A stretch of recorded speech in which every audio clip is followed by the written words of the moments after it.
સંઘ પ્રદેશ દીવ દમણમાં થયો સાંસદ ઉમેશ પટેલનો વિરોધ। દમણમાં રહેતા કેટલાક ઉત્તર ભારતીયોએ સાંસદ ઉમેશ પટેલના પુતળાનું દહન કરી નારેબાજી કરી। અહીં રહેતા ઉત્તર ભારતીયોએ આરોપ લગાવ્યો કે ઉમેશ પટેલે યુપી બિહારના અધિકારીઓએ ચોરી કરી આઈપીએસ બને છે તેવું નિવેદન આપ્યું। और इन अधिकारियों को पूछना चाहता हूँ, क्या आप लोग सही में आईएएस आईपीएस और दानिश बने हो, पढ़ के बने हो?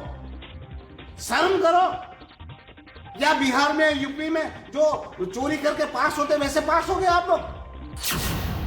અહીં રહેતા ઉત્તર ભારતીયોએ કહ્યું કે સાંસદ ઉમેશ પટેલે સોશિયલ મીડિયા પર આપેલું નિવેદન ફક્ત આઈએસએ અને આઈપીએસ અધિકારીઓનું અપમાન નથી, પરંતુ ઉત્તર પ્રદેશ અને બિહાર જેવા મહેનતુ રાજ્યોના કરોડો યુવાનોનું પણ અપમાન છે।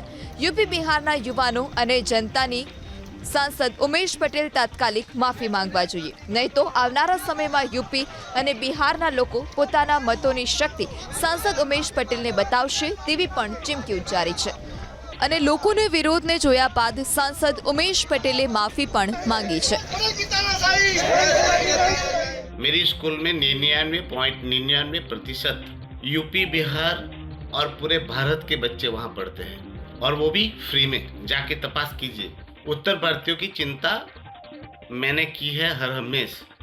जब हमारे तालाब में आपके ही भारतीय जनता पार्टी के लोगों ने जो बैनर मार दिए थे कि वहाँ पर छठ पूजा नहीं होगी, तो मैंने ही वहाँ पर छठ पूजा चालू कराई थी। वो आप दलवाड़ा के जितने भी लोग हैं उनसे पूछिएगा।